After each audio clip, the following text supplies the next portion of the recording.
Hello and welcome to the Skyward channel, and today I'm going to show you how you can create your own DIY wooden aired open standing PC case for only a mere $10. And trust me, by the end of this video you're going to have a really dope looking PC case that's going to definitely impress your PC Master Race brethren. So let's get into the video.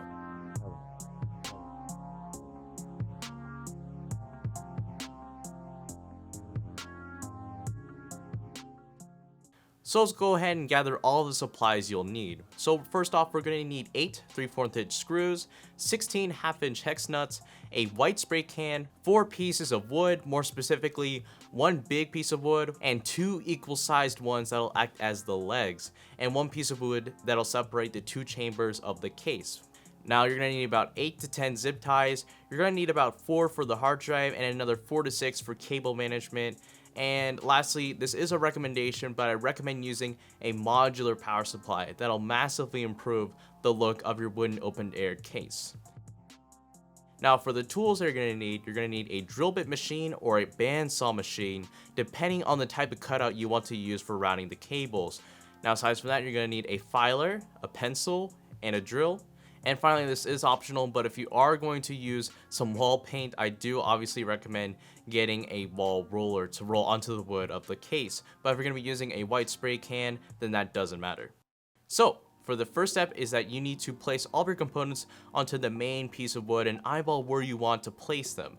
I recommend having the power supply and storage at the bottom like what I have with ZEUS, and have the rest of the components on the top. Step number 2 is to trace the cutouts for the cable routing, the holes for the motherboard standoffs, and the drilling holes, and trace out the wood separation chamber piece on the main piece of wood. This will pretty much act as sort of the blueprints for the entire case and where you're going to drill and where you're going to place pieces of wood.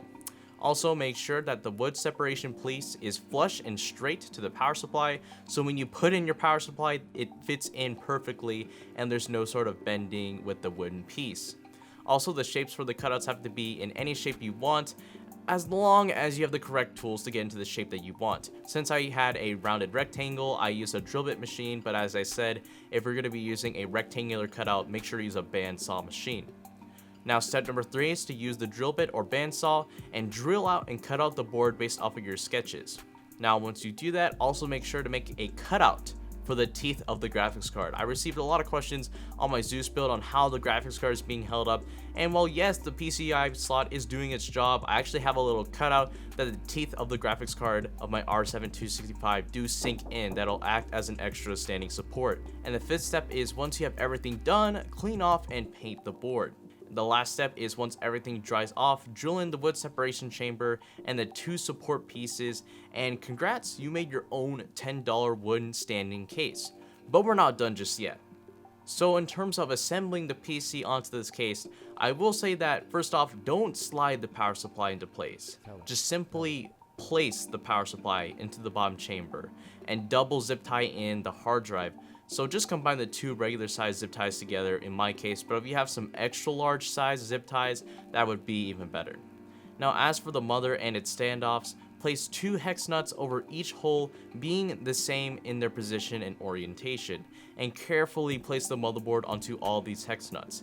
If you mess something up, then you'll mess up the orientation of the hex nuts and your screws won't screw in. Now finally, make sure to screw in your 3/4 inch screws into these hex nuts through the motherboard into the wooden board. Now the last step in assembling the PC is to route all of your cables through the holes and use zip ties to clean up the case. I will note that for the CPU cable, I did have to route it outside the case because it didn't reach the motherboard, so unless you can find another way around that, you're going to have just a random power cable just randomly sticking outside your case. Also, make sure to hoist all of your spare cables if you have a non-modular power supply, or else all your cables are just going to be at the bottom of the case just kind of hanging around. Anyways though, that is how you can create your own $10 wooden standing PC case. Anyways, make sure to like, favorite, subscribe, and all that. And this is the Skyward channel signing out.